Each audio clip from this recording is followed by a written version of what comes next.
Y eso es lo que llamamos los sistemas de cableado estructurado. En realidad los sistemas de cableado estructurado abarcan también la fibra óptica. Cuando hablemos de la fibra óptica volveremos a hablar de los estándares de cableado estructurado en la parte que afecta a la fibra óptica, pero ahora estamos hablando de la parte de cobre.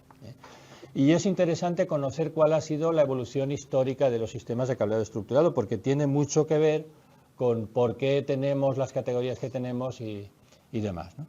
Entonces, la historia esta empieza, la veremos más en detalle cuando hablemos en el tema 4 del origen de las redes locales, pero empieza en principio en los primeros años de la década de los 80, cuando aparecen los primeros sistemas de redes locales basados en cableados coaxiales propietarios. Algunos de esos sistemas de redes locales al principio eran también a su vez propietarios, ¿vale? Luego fueron sistemas estandarizados, como los que todos conocemos, Ethernet y Token Ring, ¿vale?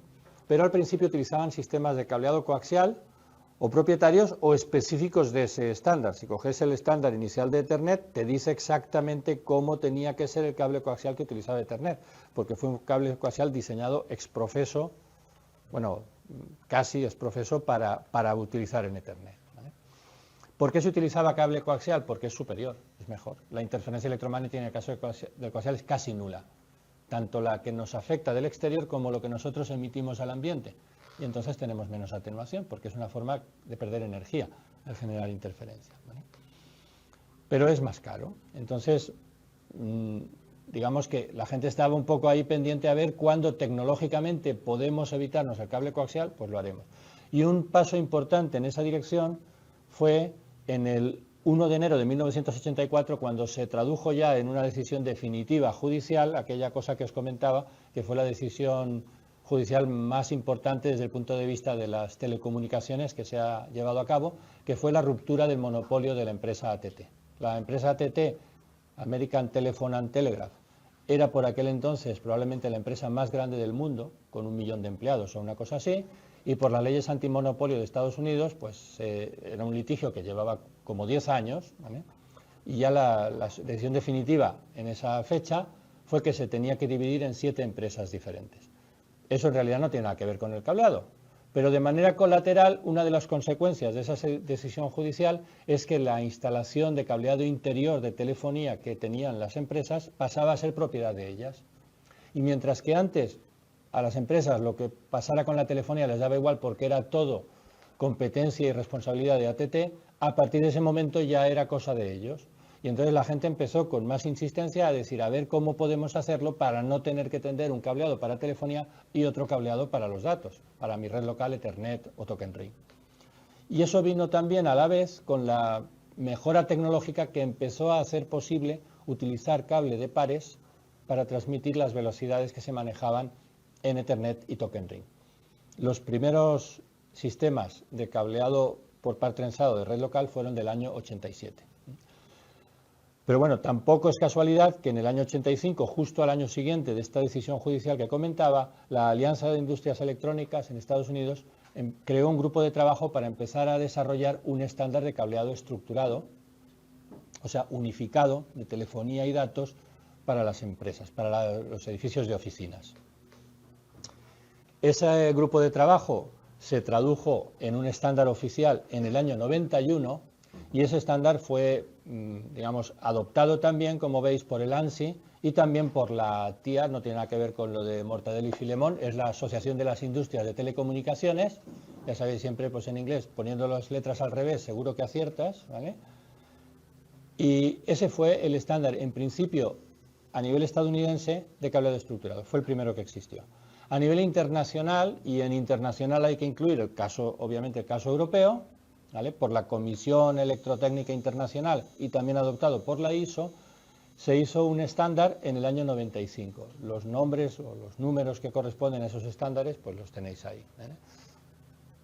Para la gente que trabaja en cosas de cableado estructurado, pues son números que ya le resultan totalmente cotidianos porque está todos los días manejando documentos donde se hace referencia a ellos.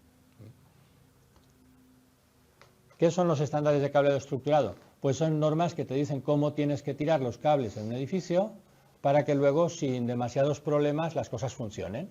Tú conectes conmutadores, etcétera, y las cosas funcionen bien, ¿vale?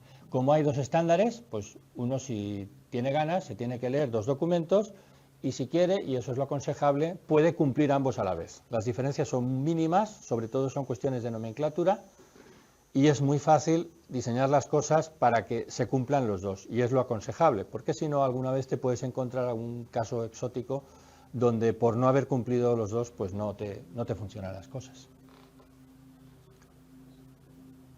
Bueno, y básicamente la idea de este estándar de cableado estructurado es una estructura jerárquica. Se supone que en un edificio los enlaces principales se realizan entre plantas y luego dentro de cada planta ya se conectan los equipos de usuario final. Por eso se habla de un sistema de cableado vertical y de un sistema de cableado horizontal. Entonces hay un armario, diciéndolo muy simplificadamente, hay un armario principal de edificio. Aquí tenéis las nomenclaturas utilizadas en inglés con su significado ahí abajo, ¿vale? Este sería el rack principal del edificio que llamamos nosotros. Estos serían los racks de planta. Como luego vamos a ver que la longitud máxima de la conexión de ordenador a conmutador, que estará normalmente aquí, es de 90 metros, en un edificio muy grande te puedes encontrar que no llegas hasta la otra punta del edificio y tienes que hacer dos verticales diferentes o varias verticales para cubrir todo el edificio. En otras ocasiones también te das cuenta de que no te hace falta tener un armario en cada planta, puedes poner solo en las plantas pares o solo en las impares, o sea, uno sí, uno no, para reducir el número de armarios, porque si tienes que poner muchos armarios, tienes que poner como mínimo un conmutador por armario. Los armarios tienen un coste, los conmutadores también. A nivel de gestión es más molesto tener que trabajar con 20 armarios que con 10, ¿vale? Entonces es bastante frecuente que a nivel de la vertical de un edificio la estructura de cableado vertical no tenga armario en todas las plantas y a lo mejor los equipos de esta planta se conectan al armario que está en la planta inferior o en la planta superior. O sea que el concepto de horizontal o vertical vamos a decir que es flexible, ¿vale? Aunque esté conectado, a lo mejor está en cableado horizontal, pero da la casualidad de que aquí no había armario y el ordenador está justo arriba del armario donde está conectado. Y dirás, hombre, esto de horizontal tiene poco, ¿no? Pues sí, pero conceptualmente es lo que se llama cableado horizontal, ¿vale?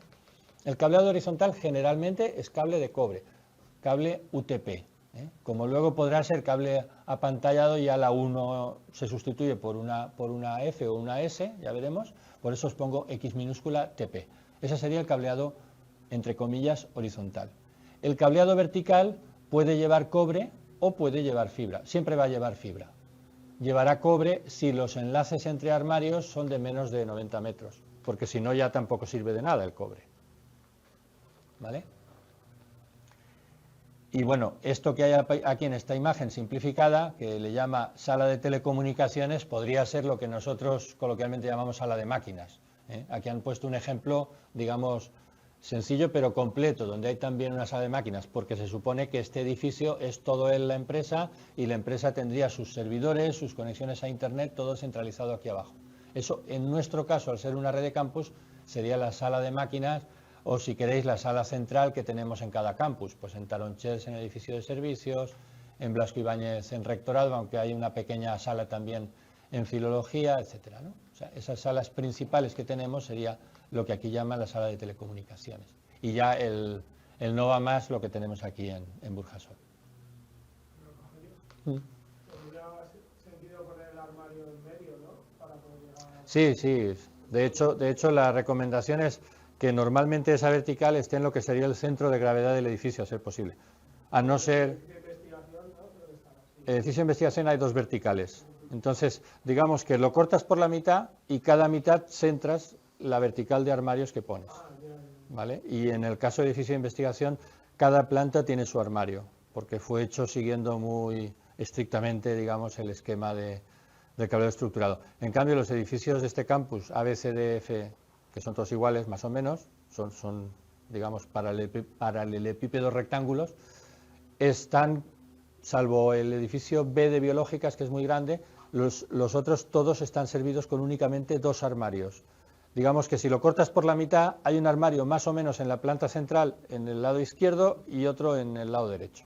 Y desde cada armario de esos dos se llega a todo el edificio, ¿vale? porque con uno no se llegaba. Además es que en uno ya no te cabían materialmente todas las tomas de red. En un armario caben 200 y pico, 300 tomas de red como mucho, y esos edificios tienen más de 300 todos. ¿Vale? ¿Qué es el punto de presencia? Punto de presencia es el término que se utiliza generalmente para el punto donde te da conexión tu proveedor de Internet, tu ISP. ¿Vale? Por ejemplo, el punto de presencia de Rediris en la Comunidad Valenciana está aquí en Burjasot, en la sala de máquinas. ¿Vale? Se llama el POP. ¿Más preguntas?